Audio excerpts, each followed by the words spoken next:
Everyone, कैसे हो आप सब? बढ़िया, अच्छी बात है। चलिए, आज के हमारे वीडियो में क्या पढ़ने वाले हैं? हम लोग पढ़ने वाले हैं एफिडेविट के बारे में। ठीक है, एफिडेविट क्या होता है? बोले एफिडेविट एक शपथ पत्र होता है। क्या होता है? शपथ पत्र जिसमें की कसमें खाई जाती है ना? तो फिर क्या करें? मम्मी की कसम खा ले, भगवान जी की कसम खा ले, भोलेनाथ की कसम खा ले। हम लोग तो बचपन से खा रहे ना मम्मी की कसम। बट यहाँ आपको वो कस्में नहीं खानी है। यहाँ आपको कौन सी कस्में खानी है और किसके सामने खानी है वो हम लोग एफिडेविट में आप देखते हैं। ठीक है, देखिए एफिडेविट जो है वो क्या होता है, पढ़िए। An affidavit is a sworn statement in writing made specially under an oath before an authorized officer। मतलब एफिडेविट एक ऐसा डॉक्यूमेंट है, पहली बात तो डॉक्यूमेंट है मतलब राइटिंग में ही होगा। एफिडेविट हमेशा क्या होगी? लिखित में होगी। ठीक है, जिसमें हम कुछ चीजों को लेके बोले ओथ, हम लोग कसम खाते हैं एक ऑथोराइज्ड ऑफिसर के सामने। ठीक है, इतना हुआ। सेकंड क्या है? देखिए, अब आपने क्या कहा कि कस्में खानी है एफिडेविट के अंदर, तो कौन सी कस्में खानी है, क्या खानी है, वो हम लोग आगे देखते हैं, है ना? देखिए एफिडेविट जो होता है, देखिए कभी भी कोर्ट में आप कोई भी डॉक्यूमेंट फाइल करते हैं तो वो एफिडेविट के बिना जो है वो फाइल नहीं होता है। वो किसके साथ जाता है? एफिडेविट के साथ में जाता है। जो पर्सन एफिडेविट देता है, मतलब जो पर्सन एफिडेविट साइन करता है, उसे क्या कहा जाता है? बोले उसे डेपोनेंट कहा जाता है। क्या कहा जाता है? डेपोनेंट कहा जाता है। तो एफिडेविट में डेपोनेंट क्या करता है? वो ये डिक्लेरेशन देता है। क्या देता है? बोले ये जो कुछ पर्टिकुलर पॉइंट्स है जो यहाँ बताए गए हैं, बोले वो जो पॉइंट्स है वो मुझे खुद अपनी पर्सनल कैपेसिटी में पता है, मतलब मैं अपने नॉलेज से बता रहा हूँ, एज पर माई नॉलेज। ठीक है, कुछ पॉइंट्स वो बोलता है कि ये मुझे नहीं पता है, ये मुझे कहीं और से पता चले हैं, किसी सोर्सेस के द्वारा पता चले हैं। ठीक है, और फिर वो क्या बोलता है कि ये पॉइंट्स जो मुझे कुछ सोर्सेस के द्वारा पता चले हैं, इनमें से ये पॉइंट्स है जो कि मैं बिलीव करता हूँ कि वो सत्य है। I believe them to be true. ठीक है, इस तरह की वो क्या करता है? कसमें खाता है। आप एफिडेविट को कभी भी हल्के में मत लीजिएगा, मतलब affidavit is a very important document. It is a solemn document. You can say that affidavit is as good as contempt of court. मतलब अगर कभी आप डिलिबरेटली जानबूझ के अगर आपने एफिडेविट गलत दिया, you will be punish like in the same way as it is for like contempt of court. ठीक है, तो एफिडेविट के कॉन्सिक्वेंसेस जो है वो सीरियस हो सकते हैं। एफिडेविट जो है वो सीपीसी के रूल्स के द्वारा बनती है, तो उनको आपको क्या करना पड़ेगा? फॉलो करना पड़ेगा। आगे मैं कुछ रूल्स है जो एफिडेविट से रिलेटेड वो आपके साथ शेयर कर रही हूँ। ठीक है, चलिए वन बाय वन लेते हैं हम लोग। पहला क्या कह रहे हैं? Not a single allegation more than absolutely necessary should be inserted. मतलब जितना जरूरत है उतना ही लिखो, फालतू की बातें नहीं करो। ठीक है, सेकंड क्या कह रहे हैं? The person making the affidavit should be fully describe.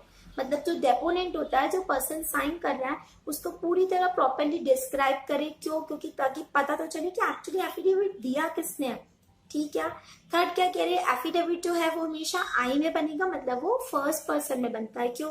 क्योंकि मैं दे रही हूँ ना एक सिंगल पर्सन, तो आई में बनेगा, जैसे कि प्रोमिसरी नोट्स बनते हैं, है ना? अगर कंपनी है तो फिर वी में बनेगा। फाइन।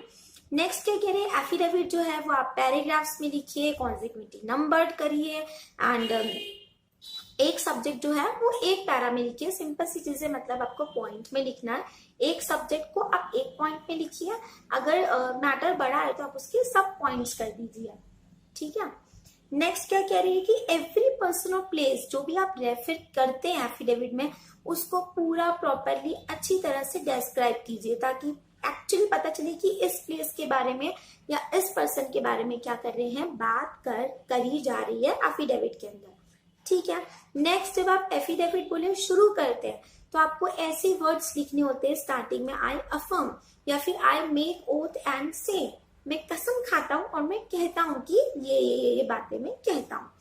ठीक है, नेक्स्ट क्या कहा गया है? जैसे कि मैंने आपको कहा था एफिडेविट में आप ये बताओगे कि ये जो कुछ पर्टिकुलर पॉइंट्स है ये मैं खुद अपनी पर्सनल नॉलेज में बता रहा हूँ।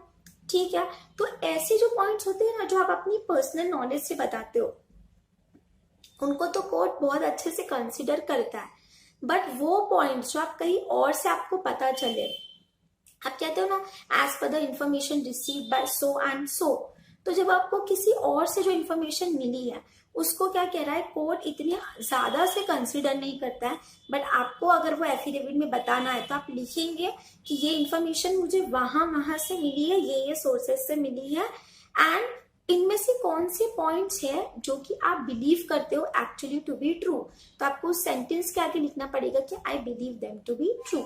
ठीक है, इसमें ध्यान देने वाली देखिए करना क्या चाहिए ना, जब भी कोई ऐसी बात है जो आपको कहीं तीसरी जगह से किसी दूसरे सोर्स से पता चली है, तो जिस भी व्यक्ति ने आपको बताई है तो उस बात को आप उस व्यक्ति से क्या करो, एक अंडरटेकिंग ले लो, क्योंकि हमें नहीं पता ना, वो बाद में पलट सकता है और जुबान की तो आजकल कितनी क्या कीमत है, कह नहीं सकते। इसलिए आपको क्या करना चाहिए, एक अंडरटेकिंग ले लेना चाहिए। फाइन। सेकंड क्या कह रहे हैं, जब आपने ये कहा कि हमें किसी और से सोर्सेस मिले, तो फिर क्या कह रहे हैं कि वो सोर्सेस भी आप मेंशन करें कि मतलब कौन से सोर्स, क्या सोर्सेस मतलब बताओ, नाम बताओ सोर्सेस का। ठीक है, उनको आप डिस्क्राइब कीजिए। देन आपको क्या कह रहे हैं, अगर आपको एफिडेविट में एक ही पर्टिकुलर पॉइंट के ऊपर आपको एफिडेविट मांगा है कोर्ट ने, सिर्फ उन्होंने ये कहा कि आप सिर्फ सेकंड पॉइंट पे एफिडेविट दे दो, तो आपको फिर पूरे की देने की जरूरत नहीं है, आप सिर्फ किस पे देंगे, आप सिर्फ सेकंड पॉइंट पे एफिडेविट देंगे। ठीक है, एंड लास्ट में सिंपल सी चीज है, जब एफिडेविट खत्म होती है तो हम आखिरी में फिर से कसम खाते हैं कि मैं कसम खाता हूं कि ये जो एफिडेविट मेरा डिक्लेरेशन है ये ट्रू है, इसमें कुछ भी हमने छिपाया नहीं है, it consist nothing and no part of it is false, इसमें कुछ भी गलत नहीं है। इस तरह से आपने कसम खाई है, झूठी कसम मत खाना क्योंकि उसके सीरियस कॉन्सिक्वेंसेस होते हैं। फाइन। एफिडेविट जो है वो स्टैम्प पेपर के ऊपर बनती है, नॉन जुडिशियल स्टैम्प पेपर। देखिए जो भी डॉक्स होते हैं वो सब नॉन जुडिशियल पे ही बनते हैं, सिर्फ कोर्ट में जो आपका स्टैम्प पेपर यूज होता है वो जुडिशियल होता है, except everything will be on non judicial stamp paper. And generally में क्या होता है कि एफिडेविट के ऊपर स्टैम्प ड्यूटी लगती है, बट जो एफिडेविट आप कोर्ट में देने वाले हैं उसके ऊपर क्या लगती है, कोर्ट फीस लगती है। ठीक है, फिर अब आगे क्या कह रहे हैं, आपने कहा कि हमें एफिडेविट के लिए क्या करना है, कसम खाना है। किसके सामने खाना है, तो क्या कह रहे हैं, आप खाओगे ओथ कमिश्नर के सामने या फिर नोटरी पब्लिक, मैजिस्ट्रेट या कोई भी ऑफिसर जिसको गवर्नमेंट ने ऑथराइज किया है इस पर्सन के सामने आप क्या करेंगे, कसम खाएंगे, ओथ लेंगे। एंड क्या कह रहे हैं कि कल को आप लोग अपनी एफिडेविट में कुछ ऑल्टरेशंस करते हैं या करना चाहते हैं तो वापस से उसको ऑथेंटिकेट आप किसके सामने से करवाएंगे, उसी ऑफिसर के सामने कराएंगे जिसके सामने आपने कसम खाई थी। फाइन। देन लास्ट में क्या कह रहे हैं कि जो वेरिफिकेशन, देखिए मैं आपको बताती हूँ, आप लोग ऐसा करना कि एफिडेविट का आप अगर कोई भी वो देखेंगे फॉर्मेट, तो आपको एंड में क्या होता है ना कि एक वेरिफिकेशन दिया जाता है। वेरिफिकेशन में ओथ कमिश्नर क्या कहता है ना, वो ये नहीं कहेगा कि इसने जो एफिडेविट दिया डेपोनेंट ने वो करेक्ट है, क्योंकि अगर वो ऐसा कह दे फिर तो मतलब रेस्पॉन्सिबिलिटी उसका आ जाएगा, तो ये बात वो नहीं कह सकता। वो क्या कहता है ना कि जो डेपोनेंट है जिसने कसम खाई, जो पर्सन जो बोल रहा है ना मैं मिस्टर एक्स हूं, तो हाँ मैं ये वेरीफाई करता हूँ, ओथ कमिश्नर ये वेरीफाई करता है कि वो पर्सन एक्स है, वो ये वेरीफाई नहीं करता है एफिडेविट के अंदर क्या लिखा है, उसे क्या पता बेचारे को कि सही लिखा है गलत लिखा है, तो वो उस चीज का रेस्पॉन्सिबिलिटी नहीं लेता है। वो ये बोलता है कि ये जो डेपोनेंट है वो जो कह रहा है मैं एक्स हूँ तो वो एक्स ही है, और वो ये वेरीफाई करता है, वो ये बताता है कि इसने इस दिन इस तारीख पे मेरे सामने कसम खाई थी। ठीक है, तो ये आपका होता है एफिडेविट। अब हम मिलेंगे अगले वीडियो में, बट वीडियो फिनिश करने के पहले आई जस्ट वांट टू से, मैंने एक्चुअली एक कोट पढ़ा था कुछ दिन पहले, उसमें जो जैकमा है उनका कोट था, एंड उन्होंने ये कहा था कि आप बंदर के सामने केला रख दो और आप बंदर के सामने पैसे रख दो, तो बंदर हमेशा केले को चूज करेगा। क्यों? क्योंकि उसे नहीं पता है ना कि किसका वैल्यू ज्यादा है। इन द सेम वे आप इंसानों के सामने उसने बोला कि आप पैसा रख दो और हेल्थ रख दो, तो इंसान जो है ना वो बोले पैसा चूज करेगा। क्यों? क्योंकि इंसानों को भी नहीं पता है कि ज्यादा वैल्यूएबल क्या है।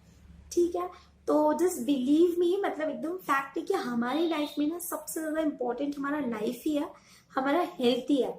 तो आप उसके साथ बिल्कुल कॉम्प्रोमाइज मत कीजिए, क्योंकि बाकी सब तो मोह माया है। लाइफ इज वेरी इंपॉर्टेंट, और आपको तो एग्जाम्स देना है ना अपने सीएस का, तो अपना ख्याल रखिए। ये जो कोरोना को लेके हम लोग लापरवाह हो रहे हैं कि ओके देखा जाएगा होगा, तो ऐसे नहीं कह सकते। अपने पेट पे मतलब अपने ही पैर पे कुल्हाड़ी मारना टाइप है, हो गया तो देखेंगे। हम पहले से ऐसा काम करें ही क्यों कि वो हो। ठीक है, लड़कों को ज़्यादा दिक्कतें होती है घर में रहने में, बट एग्जाम्स देनी है ना, तो अपना ख्याल रखिए, अच्छे से पढ़िए। मिलते हैं अगले वीडियो में। Till then, like, stay tuned to my channel and yeah, bye bye.